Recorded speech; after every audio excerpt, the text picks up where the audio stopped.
Hello दोस्तों, कैसे आप सभी लोग। मैं बिलाल अंसारी एक बार फिर से परिवर्तन जीएस के इस करंट अफेयर्स सेगमेंट में आप सबका स्वागत करता हूं।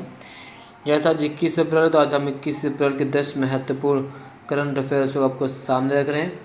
चलिए शुरू करते हैं।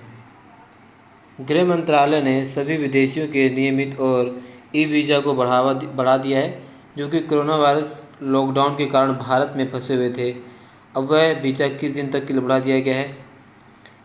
मई 3, मई 6, मई 2 और मई 1। जी हाँ दोस्तों, इसका जो सही विकल्प है वह 3 मई तक वीज़ा को बढ़ा दिया गया है, क्योंकि पूरे देश भर में देशव्यापी लॉकडाउन है।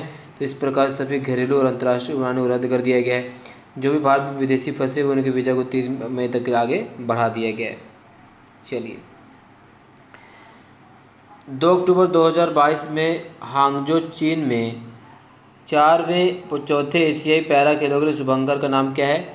तो इससे पहले हमने ये क्वेश्चन किया दोस्तों। यहाँ इसका जो राइट आंसर वो है बी है, फिफी को बना दिया गया है। शुभंकर जो चीन में एशियाई खेल होने वाले हैं, उसका शुभंकर का नाम फिफी है। अमेरिकी राष्ट्रपति डोनाल्ड ट्रंप ने कोविड-19 के प्रकोप के बाद देश की अर्थव्यवस्था को फिर से खोलने के लिए 3 चरण की योजना बना दी है। और इस तरह क्योंकि बना दी है घोषणा की, और निम्नलिखित में किस देश में अधिकतम पुष्टि के मामले हैं, यानी किस देश में अभी तक सबसे ज़्यादा कोरोना के मामले पाए गए हैं? तो सभी को पता हो दोस्तों, वो है अमेरिका, यूएसए। जी हाँ, अमेरिका इज राइट आंसर। और अमेरिका ने अपने अर्थव्यवस्था को देशव्यापी लॉकडाउन के बाद चरणबद्ध तरीके से अपनी अर्थव्यवस्था खोलने का विचार बनाए 3 चरणों में पूरा किया जाएगा, क्योंकि अर्थव्यवस्था बुरी तरह से चौपट हो चुकी है। अमेरिका में बेरोजगारी संख्या लगातार बढ़ रही है। इसको देखते हुए अमेरिका के राष्ट्रपति ने ये कदम उठाने का फैसला किया है। अगला, कौन सा संस्थान मानवीय हस्तक्षेप के बिना अलगाव वार्डों में जहां कोविड-19 रोगियों को रखा गया वहां भोजन दवाइयों के लिए एक बोर्ड पर डिजाइन किया है? IIT Patna, IIT Mumbai, IIT Delhi, IIT Ropar. जी हाँ दोस्तों, तो IIT Ropar the right answer. तो आईआईटी रोपड़ ने कोविड-19 के रोगियों के लिए एक रोबोट मानव रहित डिजाइन तैयार किया है, जिसके माध्यम से जो कोविड-19 के पेशेंट वहाँ तक आवश्यक सुविधाओं की वो डिलीवरी कर सकेगा।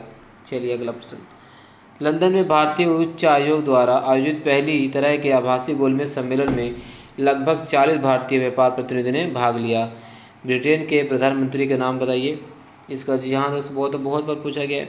तो कुछ करंट अफेयर इस बार ऐसे आ रहे हैं कि क्योंकि लगातार जब पूरे विश्व महामारी से तो ऐसे कोई सीधी घटना घटित हो नहीं रही है, तो उसी समय घटना लगातार घटित, तो उसी से बना के हम करंट अफेयर आपके सामने ला रहे हैं। तो हमारा सब निकल पे Tony Blair, David Cameron, Boris Johnson और टेरेसा मे। जी हाँ, इसका जो राइट आंसर है वह बोरिस जॉनसन। ठीक है दोस्तों, तो ये हैं ब्रिटेन के प्रधानमंत्री। अभी हाल फिलहाल में कोविड-19 से इफेक्ट हो गए थे, दोबारा इन्हें वो कर दिया गया है। ठीक है, चलिए आगे बढ़ते हैं दोस्तों।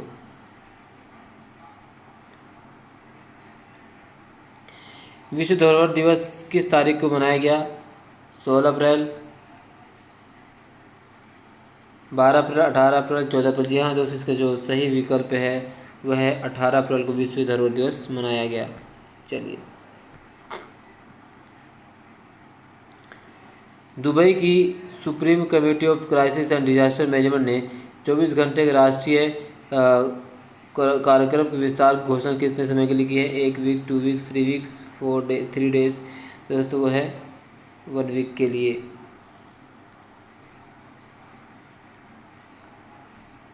आज थोड़ी तबीयत सही नहीं दोस्तों, थोड़ा इसलिए मैं।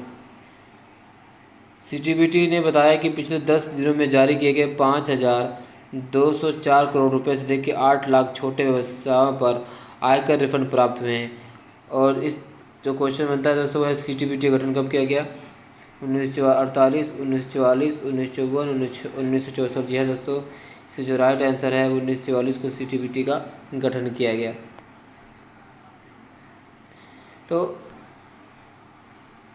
देखना दोस्तों, यहाँ पर जो लिखा गया, आयकर विभाग ने करदाताओं की मदद करने के लिए प्रत्येक को 5 लाख तक के लगभग 14 लाख रिफंड जारी किए हैं।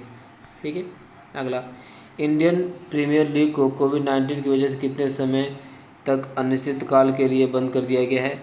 3 मंथ्स, 1 मंथ, 2 मंथ्स, और या सस्पेंडेड आइडेंटिफेंटली की बात, ठीक है। तो इसका जो सही उत्तर दोस्तों है बी, इसको अनिश्चित काल के लिए बंद कर दिया गया है, टाल दिया गया है। तो इंडियन प्रीमियर लीग ने बीसीसीआई द्वारा अनिश्चित काल के लिए निलंबित कर दिया गया है। 10वां, किस संस्थान ने automatic mist based sanitiser disposing unit और यूवी सैनिटेशन बॉक्स और हैंड हेल्ड यूवी डिवाइस विकसित की है? आईसीएमआर, डीआरडीओ, इसरो और आईआईटी। जी हाँ दोस्तों, डीआरडीओ इज राइट आंसर। तो ये आज के हमारे 10 प्रश्न रहे। थोड़ी तबीयत खराब होने की वजह से मैं एक्सप्लेन सही से नहीं कर पाया आज, तो आप इस पर जो मैंने इस पर एक्सप्लेनेशन दिया उसको आप पढ़ लेना, तो आपको सारा क्वेश्चन समझ में आएगा दोस्तों। तो आज के लिए थोड़ा समय पार थी, परंतु हम लगातार इसी तरह से आपके क्वेश्चन लेके आएंगे। कल और नई ऊर्जा के साथ जरूर लेके आएंगे। तब तक के लिए घर में सुरक्षित, जय हिंद।